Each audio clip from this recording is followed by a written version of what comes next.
E escrever uma redação de peso, daquelas que decidem uma vaga, como no Enem, parece, para muita gente, uma tarefa gigantesca. Mas, e se existir um método, um caminho claro para transformar toda essa ansiedade em uma nota excelente?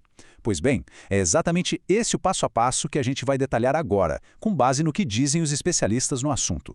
Aquele frio na barriga na frente da página em branco é um sentimento quase universal. As fontes confirmam. Essa é uma das maiores preocupações de quem está estudando. Mas a boa notícia é que a solução não tem nada a ver com mágica, tem a ver com processo. E todo processo, olha só, pode ser aprendido.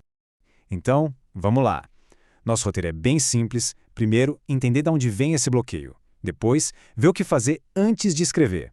Em seguida, montar o esqueleto do texto, deixar os argumentos fortes e, por último, dar aquele polimento final.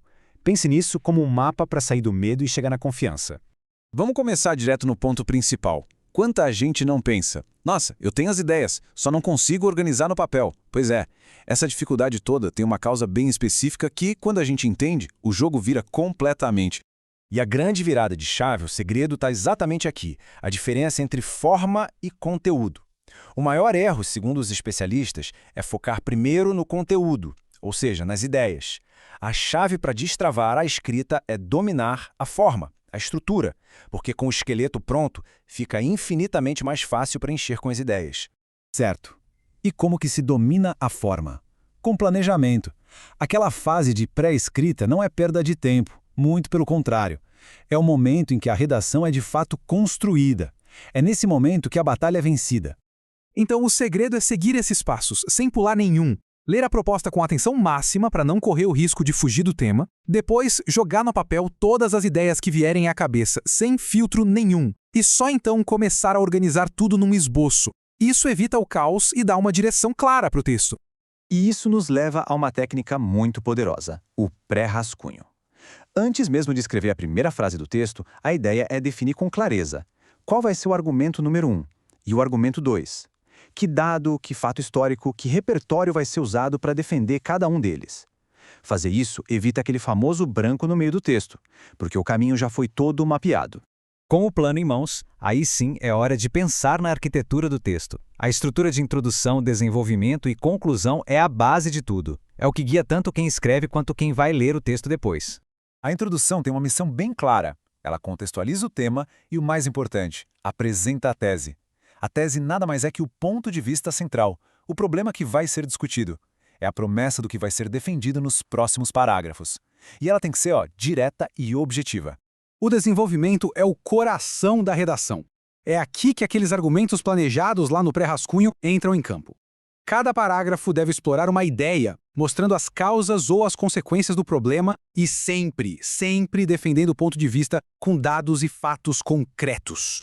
Para fechar o texto, a conclusão amarra todas as pontas. Ela retoma a tese, dá uma resumida na argumentação e, no modelo do Enem, apresenta uma proposta de intervenção. E essa proposta tem que ser prática, bem detalhada, respondendo a perguntas do tipo: quem vai fazer, o que vai ser feito e como isso vai ser executado para resolver o problema. Um bom texto não vive só de uma boa estrutura, né? Ele precisa de argumentos fortes. E é isso que separa uma redação mediana de uma redação que busca a nota máxima. É a hora de provar o ponto. E como se constrói um argumento poderoso? Bom, o primeiro passo é fugir do senso comum, do achismo. A força de um argumento vem do repertório sociocultural. Usar dados, fatos históricos, citações ou até referências de filmes e livros mostra conhecimento e dá muito mais credibilidade para a análise. E olha, a diferença é gritante quando a gente compara.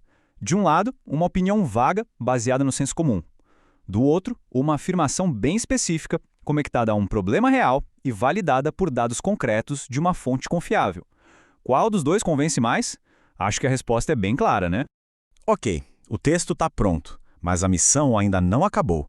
A revisão não é um detalhe, é uma etapa estratégica que pode salvar pontos preciosos e deixar as ideias muito mais claras.